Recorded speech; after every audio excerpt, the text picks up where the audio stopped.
வணக்கம் நண்பர்களே, இந்த வீடியோவில் நம்ம எதை பற்றி பார்க்க போகிறோம் அப்படின்னா, லைன் டெஸ்டர் நியூட்ரலில் ஏன் வேலை செய்யாது. அதாவது நான் லைன் டெஸ்டர் எடுத்துகிட்டு போயிட்டு ஃபேஸில் வச்சேன்னா எனக்கு லைட் எரியும் சப்ளை இருக்கும்போது, ஆனால் நியூட்ரலில் வச்சுன்னா சப்ளை இருக்காது. அது ஏன் அப்படின்றத பார்க்க போகிறோம்.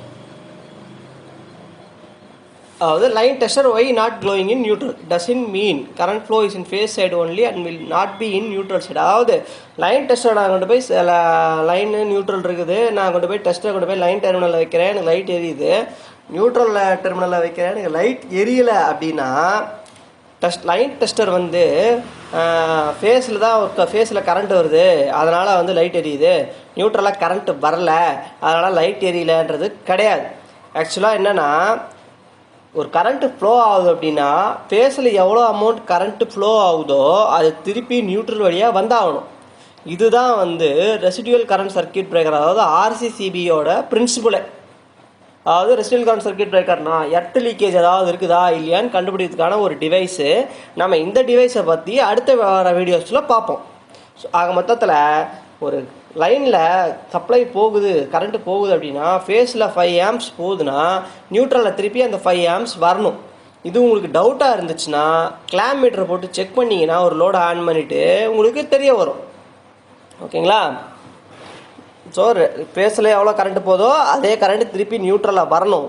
அப்படி நியூட்ரலில் கரண்ட்டு வருது அப்படின்னா எனக்கு டெஸ்டர் ஏன் எரியலை அப்படின்றத பற்றி தான் நம்ம இந்த வீடியோவில் பார்க்க போகிறோம். அடுத்து ஏன் அப்படி வரல அப்படின்னா, நியூட்ரலுக்கும் எர்த்துக்கும் இருக்கிற இடைப்பட்ட வோல்டேஜ் எவ்வளோன்னு பார்த்தீங்கன்னா 5 volt கம்மியாக இருக்கும். 5 voltன்றது அதிகபட்ச வோல்டேஜ்.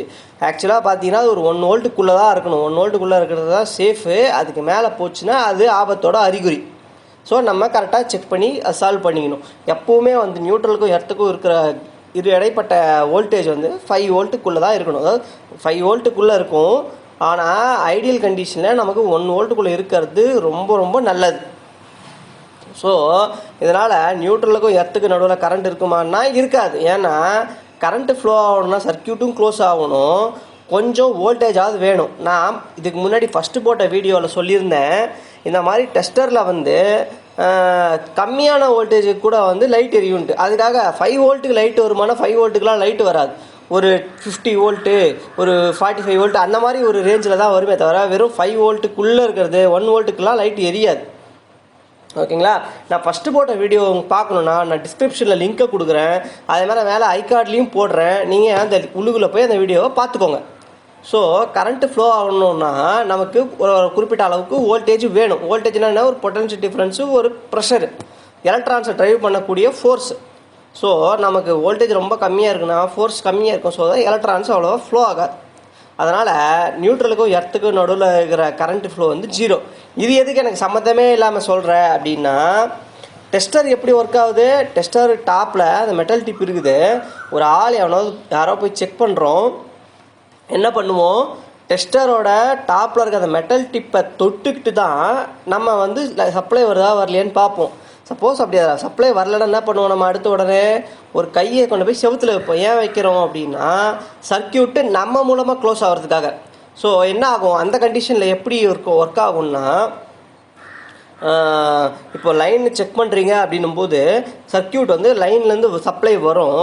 லோடு அந்த டெர்மினலில் பார்க்குறீங்க, லோடுக்கு முன்னாடி ஒரு லைன் டெர்மினல் எடுத்துக்கிறீங்க, அதில் பார்க்குறீங்க அப்படின்னா லைன்லேருந்து வந்து உங்கள் பாடி மூலமாக க்ளோஸ் ஆகி தான் சர்க்கியூட் க்ளோஸ் ஆகிட்டு அந்த இடத்துல கரண்ட் ஃப்ளோ இருக்குது. ஸோ அந்த கரண்ட் ஃப்ளோ வந்து கம்மி பண்ணுறதுக்கு அந்த ரெசிஸ்டர் யூஸ் பண்ணுறோம். அதுக்கப்புறம் இந்த நியான் லேம்ப் க்ளோ இதெல்லாம் நான் ஃபஸ்ட்டு வீடியோலேயே சொல்லியிருக்கேன், நீங்கள் அதை செக் பண்ணிக்கோங்க. ஓகேங்களா? ஸோ நான் வந்து டெஸ்டரை செக் பண்ணும்போது என்ன பண்ணுறேன், நான் வந்து லைனில் இருந்துட்டு எர்த்துக்கு மூலமாக நான் கண்டினியூட்டி கொடுக்குறேன். அதன் மூலமாக எனக்கு டெஸ்டர் வந்து எரியுது லைன் டெர்மினலில். பட் நியூட்ரல் டெர்மினலில் என்ன ஆகும்போது, நியூட்ரல் டெர்மினலில் நான் செக் பண்ணும்போது நியூட்ரலுக்கும் எர்த்துக்கும், அதாவது நியூட்ரலுக்கும் என் மூலமாக க்ளோஸ் ஆகிற எர்த்துக்கும் இருக்க வோல்டேஜ் பார்த்தீங்கன்னா வெறும் 5 voltக்குள்ளே இருக்குது. ஸோ அதனால் வந்து கரண்ட் ஃப்ளோ இருக்காது. ஸோ அதனால் டெஸ்டர் வந்து உங்களுக்கு எரியாது. சரி, ஓகே.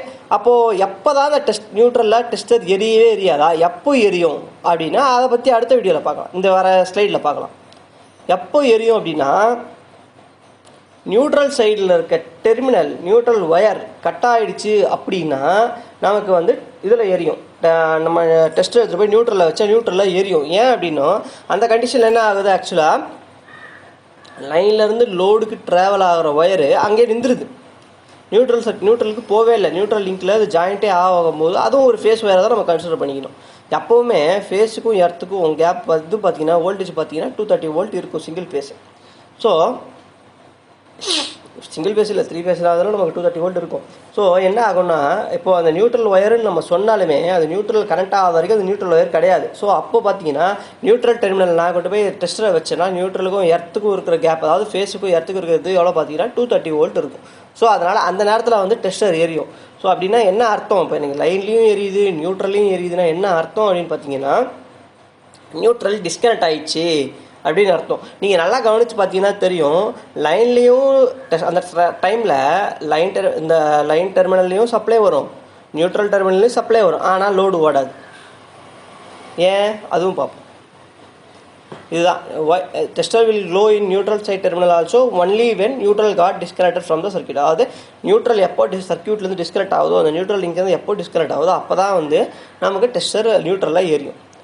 ஸோ நியூட்ரல் டிஸ்கனெக்ட் ஆகிடுச்சு அப்படின்னா வோல்டேஜுக்கும் நியூட்ரலுக்கும் எர்த்துக்கும் இருக்க வோல்டேஜ் வந்து எவ்வளோ இருக்கும், இன்க்ரீஸ் ஆகிடும். ஏன்னா அது நியூட்ரல் கிடையாது. ஆக்சுவலாக நியூட்ரல் டெர்மினல்லேருந்து நம்ம பார்க்கறதுனால அது நியூட்ரல்னு சொல்ல விடாது. ஆக்சுவலாக நியூட்ரல் டெர்மினல்லேருந்து நம்ம செக் பண்ணுறோம். அதுவும் வந்து ஃபேஸ் ஒயர் தான். நியூட்ரல் லிங்க்கில் கனெக்ட் ஆக வரைக்கும் அது வந்து ஃபேஸ் ஒயராக தான் நம்ம எடுத்துக்கணும். ஸோ இதனால் நமக்கு வோல்டேஜ் இன்க்ரீஸ் ஆகிறதுனால கரண்ட் ஃப்ளோ ஆகுது. ஸோ இதை வந்து நம்ம டயக்ராம் ரெப்ரசன்டேஷனில் சொல்கிறோம். இதில் பார்த்தீங்கன்னா இதில் வந்து நம்ம என்ன அசியூம் பண்ணிக்கிறோம் அப்படின்னா, நான் சுவிட்செல்லாம் ஆன் பண்ணிட்டேன், எனக்கு லோடு நல்ல குட் ஒர்க்கிங் கண்டிஷனில் இருக்குது அப்படின்றத நம்ம அசியூம் பண்ணிக்கிட்டு மேலே இதை தொடருவோம். இப்போ பார்த்தீங்கன்னா 230 வோல்ட் நான் லோடுக்கு அக்ராஸாக கொடுக்குறேன், சிங்கிள் ஃபேஸ் லோடு எடுத்துக்கிறேன்.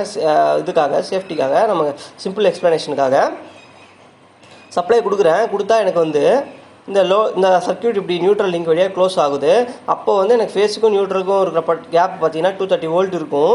எர்த்துக்கும் நியூட்ரலுக்கும் இருக்கிறது பார்த்தீங்கன்னா less than 5 வோல்ட் இருக்கும். இந்த கண்டிஷன் வந்து நார்மல் கண்டிஷன். இந்த கண்டிஷனில் வந்து செக் பண்ணிங்க அப்படின்னா டெஸ்டர் வந்து லோடில், அதாவது ஃபேஸ் டெர்மினலில் ஒர்க் ஆகும், நியூட்ரல் டெர்மினலில் வந்து ஒர்க் ஆகாது. சரி, when neutral got disconnected from the supply, அதாவது நியூட்ரல் டிஸ்கனெக்ட் ஆகிடுச்சு, டெர்மினல்லேருந்து டிஸ்கனெக்ட் ஆகிடுச்சின்னும் பொழுது என்ன ஆகும் அப்படின்னா ஃபேஸுக்கும் நியூட்ரலுக்கும் இருக்கிற வோல்டேஜ் டிஃப்ரென்ஸ் பார்த்தீங்கன்னா 5 வோல்ட் கம்மியாகிடும். 5 வோல்ட் கம்மியாக இருக்கும். அதே நியூட்ரலுக்கும் எர்த்துக்கும் இருக்கிறது பார்த்தீங்கன்னா 230 வோல்ட்டாக இருக்கும். ஏன்னா இது நியூட்ரல்னு சொன்னாலுமே இது இப்போ நியூட்ரல் கிடையாது, நியூட்ரல் லிங்க் வந்து டிஸ்கனெக்ட் ஆகிடுச்சு. டிஸ்கனெக்ட் ஆனால் இது வந்து நம்ம ஃபேஸ் ஒயராக தான் எடுத்துக்கணும். ஸோ இதை இங்கே பார்த்தாலும் அதே தான் வரப்போகுது, இங்கே பார்த்தாலும் அதே தான் வரப்போகுது. ஸோ எங்கே பார்த்தாலுமே கிட்டத்தட்ட இதுவும் வந்து ஃபேஸாக தான் எடுத்து ஃபேஸ் டு எர்த்துக்கு தான் பொட்டன்ஷியல் டிஃப்ரென்ஸ் பார்க்குற மாதிரி ஆகிடும் இதுவும் ஆக்சுவலாக பார்த்தீங்கன்னா. ஸோ அப்போ பார்த்தீங்கன்னா இதுக்கும் இந்த டெர்மினலுக்கும் அதாவது இந்த டெர்மினலுக்கும் இருக்கிற கேப் பார்த்தீங்கன்னா எவ்வளோ வோல்டேஜ் வரும்னு பார்த்தீங்கன்னா 230 வோல்ட் வரும். ஸோ இதில் 230 வோல்ட் வரதுனால நமக்கு வந்து நியூட்ரல் வந்து லைட் எரியும் டெஸ்டரை வச்சா, ஆனால் லோடு வந்து ஒர்க் ஆகாது. Okay friends, thanks. இந்த வீடியோ இதோட முடியுது. நம்ம அடுத்த வீடியோவில் சந்திப்போம். உங்களுக்கு இந்த வீடியோ பிடிச்சிருந்ததுன்னா லைக் பண்ணுங்கள், கமெண்ட் பண்ணுங்கள், ஷேர் பண்ணுங்கள், மறக்காமல் சப்ஸ்கிரைப் பண்ணுங்கள். பக்கத்தில் இருக்க பெல் பட்டனையும் ப்ரெஸ் பண்ணுங்கள். இதனால் நான் புதுசாக எந்தெந்த வீடியோ போடுறனோ அந்த வீடியோலாம் உங்களுக்கு கிடைக்கும். மீண்டும் ஒரு அடுத்த பதிவில் உங்களை சந்திக்கிறேன் ஃப்ரெண்ட்ஸ். நன்றி. இந்த வீடியோவில் ஏதாவது நிறைய குறைகள் ஏதாவது இருந்துச்சுன்னா கண்டிப்பாக கமெண்ட் பண்ணுங்கள். அது எனக்கு ரொம்ப யூஸ்ஃபுல்லாக இருக்கும். என்னோடய அடுத்த வீடியோஸில் நான் அப்டேட் பண்ணிக்கிறதுக்கு. தேங்க்யூ.